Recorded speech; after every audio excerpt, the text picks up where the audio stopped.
കുരുടനു കാഴ്ചയുമേ, പിന്നെ രോഗിക്കു വൈദ്യനുമേ.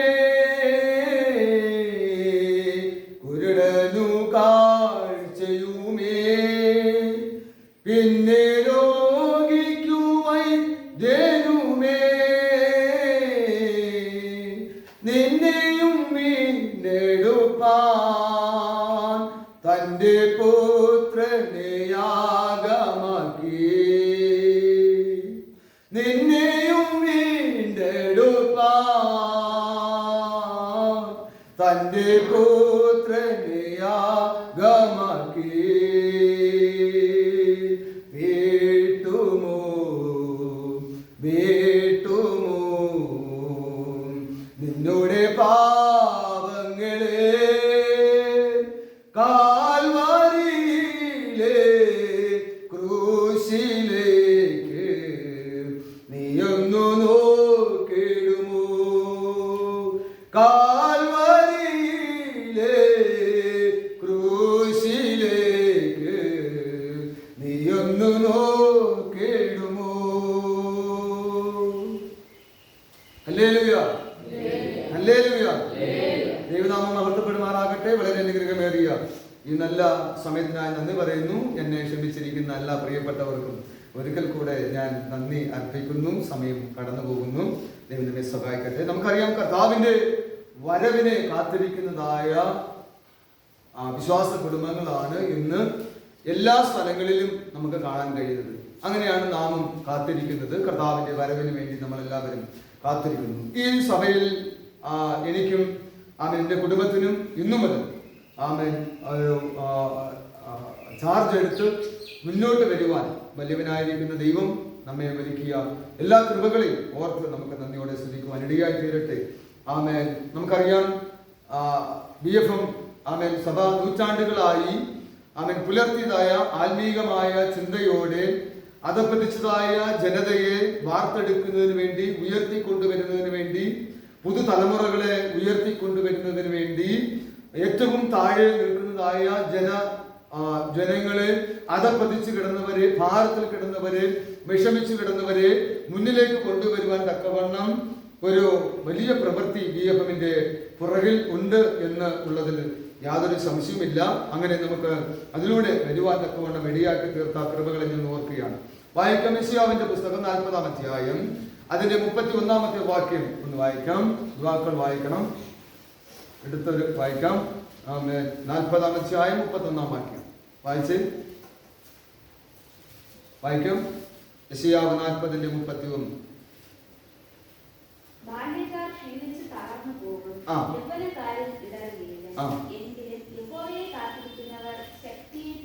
എങ്കിലും യഹോവയെ കാത്തിരിക്കുന്നവർ എന്തോ ചെയ്യും? ശക്തിയെ പുതുക്കും.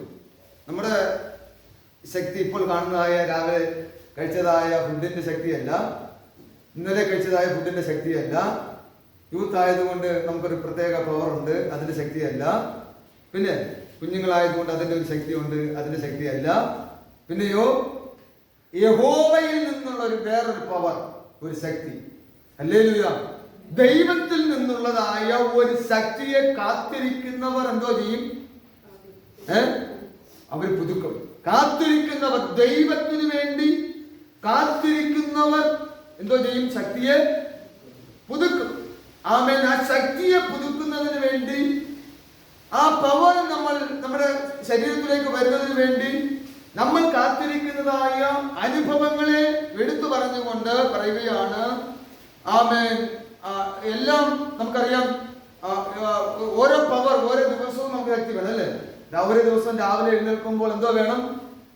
ശക്തി വേണം അല്ലെ? ജോലിക്ക് പോകുമ്പോൾ അതിന് ശക്തി വേണം. യുവാക്കളാണെങ്കിൽ രാവിലെ 100-ൽ ബൈക്ക് ഓടിച്ചു പോകുന്നതിന് വേണ്ടി ഒരു പ്രത്യേക കണ്ടില്ലേ? നിങ്ങൾ ഇവിടെ നിൽക്കുമ്പോൾ മിന്നായം പോലെ ഒരു പോക്കം പോകും അല്ലേ? കണ്ടിട്ടുണ്ടോ? മിന്നായം പോലെ. അപ്പൊ അതിനൊരു ശക്തിയില്ലേ? ഉണ്ട്. അപ്പോൾ ആ ശക്തി അങ്ങനെ ഓടിക്കുന്ന ഇഷ്ടമാണോ? പെട്ടെന്ന് വേഗത്തിൽ വണ്ടി 100-ൽ അറിയാവോ? കണ്ടിട്ടുണ്ടോ? ഇല്ല, കാണണം കേട്ടോ. അപ്പോൾ ശക്തി എന്തോ ചെയ്യും? വേഗത്തിൽ പോകും. ആ ശക്തിയല്ല ഇവിടെ ഉപയോഗിക്കുന്നത്. ഇവിടെ പറഞ്ഞിരിക്കുന്നത് നമ്മുടെ കഴിവും എടുക്കുമെന്നല്ല, ദൈവത്തിൽ നിന്നുള്ള ഒരു ശക്തി. ആരിൽ നിന്ന്? ദൈവത്തിൽ നിന്നുള്ള ഒരു പവർ നമുക്ക് ഉണ്ടാക്കിയെടുക്കുവാനാണ് എന്ന് പറയാണ്. ആമേൻ. ഇന്നത്തെ ഈ കാണുന്നതായിരിക്കുന്ന ശക്തിയൊക്കെ എന്തുവാണ്? താൽക്കാലികമാണ് അല്ലേ? ഒരു പനി വന്നാൽ എല്ലാം തീരാവുന്ന കാര്യങ്ങളേ ഉള്ളൂ അല്ല? അങ്ങനെയല്ലേ? നമ്മൾ കണ്ടല്ലോ, നമ്മൾ ഈ വയനാടിന്റെ ഭാഗത്ത് നമ്മൾ കണ്ടു. എന്തായിരുന്നു അവിടെ? വേഗത്തിൽ ഒരു ശക്തി അല്ലേ, പ്രകൃതിയുടെ ഒരു ശക്തി വന്നപ്പോൾ എത്രയോ കുടുംബങ്ങൾ അല്ലേ നമ്മൾ കണ്ടതാണ്. സ്വത്രം ആ ഒരു ശക്തി ആമേൻ ഇങ്ങനെ ലോകത്തിൽ കിടക്കുകയാണ്. പക്ഷെ ദൈവത്തിൽ നിന്നുള്ളതായ ഒരു ശക്തി, അത് തുടർന്ന സങ്കീർത്തനത്തിന്റെ 10-ാമത്തെ വാക്യത്തിൽ വായിക്കുന്നു. വായിച്ച ഞങ്ങളുടെ ആയുഷ്കാലം എത്രയാണ്? നിങ്ങളുടെ ആയുഷ്കാലം പറഞ്ഞേ, വായിച്ചേ. 70 സംവത്സരം, ഏറെയായ 80 സംവത്സരം. എന്നിട്ട് എന്താ ചെയ്യുന്നത്? അതിന്റെ പ്രതാപം, പ്രയാസവും ദുഃഖവും അത്രേ, അത് വേഗം തീരുകയും ഞങ്ങൾ പറന്നു പോവുകയും ചെയ്യും. അപ്പോൾ ആ ശക്തി പ്രാപിച്ച് ശക്തിയിൽ നിൽക്കുമ്പോൾ നമുക്ക് എന്തോ ചെയ്യണം? വേഗം വേഗം പറക്കണം. അതിനാണോ നമ്മൾ കാത്തിരിക്കുന്നത്? ആണോ? അങ്ങനെ പറക്കാൻ വേണ്ടിയാണോ കാത്തിരിക്കുന്നത്? ആണ്. ശക്തി ലഭിച്ചെങ്കിൽ നമുക്ക് പറക്കാൻ കഴിയും. നമുക്കറിയാം കഴുകന്മാരൊക്കെ പറക്കുന്നത് എങ്ങനെയാണ്? കഴുകന്മാരെല്ലാം ഭയങ്കരമായി പറക്കും അല്ലേ? ശക്തി ഉള്ളതുകൊണ്ടല്ല, ഭയങ്കരമായിട്ട് നമ്മൾ ചിന്തിക്കുന്നതിനേക്കാൾ അപ്പുറമായി പറന്നു പോകാൻ കഴിയും. ആ ശക്തിയാണ്. നമുക്കറിയാം, നേരത്തെ പറഞ്ഞ ഒരു പൾസർ ബൈക്കിലൊക്കെ എത്രയിൽ 80-100-ലൊക്കെ പോകുമ്പോൾ ഒരു അല്ലെ, അങ്ങനെയല്ല, ഒരു ശക്തിയാണ് എന്ന് പറയുന്നത് പോലെ ദൈവത്തിൽ നിന്നുള്ളതായ ഒരു ശക്തി ലഭിക്കുമ്പോൾ വേഗം പറന്നു പോകാൻ കഴിയും. വേഗം നമ്മൾ പ്രത്യാശിക്കുന്ന എന്തിനു വേണ്ടിയിട്ടാണ്? ക്രിസ്തുവിൽ പറക്കാൻ വേണ്ടി, ക്രിസ്തുവിനോട് ചേരാൻ വേണ്ടിയിട്ടാണ്, അവനുമായിട്ട് ഒരുമിച്ച് വരുവാനാണ്. സ്വന്തം അത് 80 വയസ്സിലേക്ക് പോയാൽ, 70 കഴിഞ്ഞ് 80 പോയാൽ എന്താ ചെയ്യും? 70 കഴിഞ്ഞ് 80 പോയാൽ നമ്മളൊക്കെ